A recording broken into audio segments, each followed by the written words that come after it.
Before the Civil War, the United States still allowed slavery. Because of their poor living conditions, many slaves attempted escape. Unfortunately, without help, many slaves were unsuccessful in their attempt at freedom. Escape attempts were often punished by brutal whippings or beatings. However, there grew more and more opposition to the possession of slaves in the mid-1800s. Many people of the northern states began fighting slavery after hearing about the cruelty of slave owners. These people, both African American and white, were known as abolitionists. These abolitionists began assisting escaped slaves by giving them safe houses.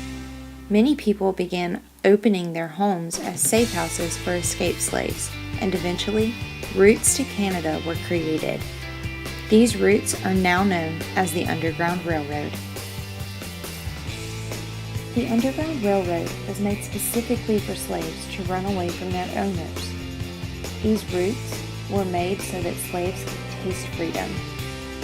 Although the reward of freedom at the end is sweet, it was not easy. The owners used dogs to track down these men and women who were running away. There were so many other obstacles slaves had to face if they ran. The possibility of getting caught was extremely high, and the punishment was cruel at best. But many slaves searching for that freedom decided to try it. So they began to travel the Underground Railroad.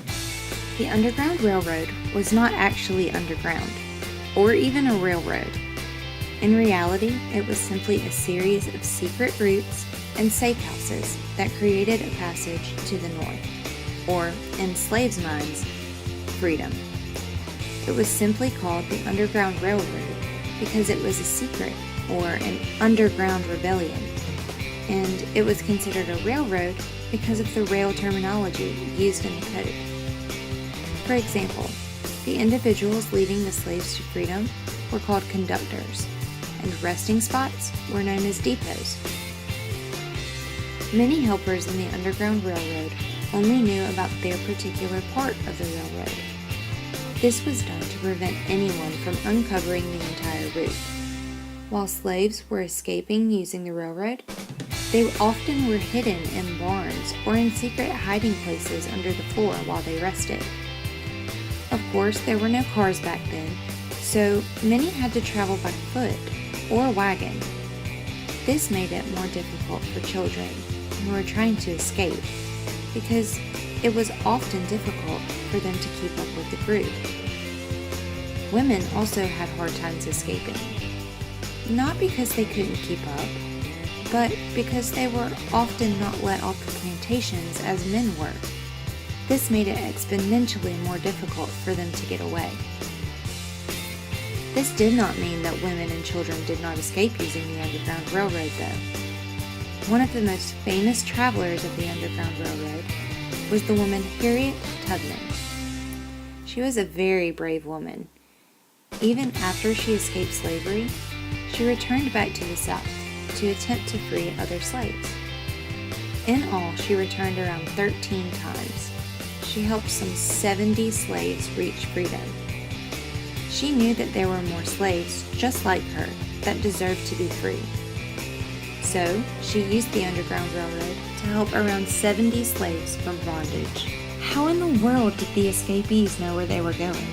They didn't have a GPS, so how did they know where to go? Many slaves simply followed the brightest star in the sky, the North Star. This star would direct them north, and the way that they saw it, to freedom. Many slaves used the code the drinking gourd to talk about the North Star, so that the owners wouldn't catch on. They also looked for moss on trees, which indicated north because moss always grows on the north side of trees. Many clues and tips were given through songs and stories told among the slaves in ways that the owners would not understand. One example is the song Follow the Drinking Gourd. Again, the drinking gourd It's the same thing as the North Star. So the song was telling the slaves to follow the North Star. Quilts were also made. The quilts contained a secret pattern that the slaves would memorize. Once they escaped, they would follow the pattern to eventually escape to freedom. Although they were very sneaky, the Underground Railroad was not fail-safe. If a stranger spotted an African American, they could capture them and return them for a reward if they were runaways. Running away was never safe and always came with hazards, but many slaves took their chances and decided to follow the drinking board. At its peak, the Underground Railroad delivered around 1,000 people from slavery every year. It has been suggested that some 100,000 people escaped slavery using the Underground Railroad by 1850. Because so many slaves were at least attempting escape, the fugitive slave laws were amended in the Compromise of 1850. These new laws made it easier for people to kidnap free African Americans, claim they were runaway slaves, and sell them back into slavery. These laws also prevented slaves from being able to defend themselves in court, which made proving free status extremely difficult. Even with the advances with the fugitive slave laws, many African American escaped slaves were able to use the Underground Railroad to find their freedom in Canada. True North, a novel of the Underground Railroad, is a story written by Catherine Lasky. It tells all about the lives of two girls living in America in the 1850s. These two girls seem to be so very different, but their lives are more similar than it may seem. Lucy is from an upper middle class family in Boston, and she feels trapped to live out the same boring lives as the rest of her white socialite family. Africa is a Virginia slave who longs for freedom and searches for it by traveling the dangerous Underground Railroad. Lucy investigates her family's past while Africa continues on her journey to freedom after almost getting caught. Soon, Lucy uncovers that her grandfather is an abolitionist, and Africa makes it to the next safe house on the Underground Railroad, Lucy's house.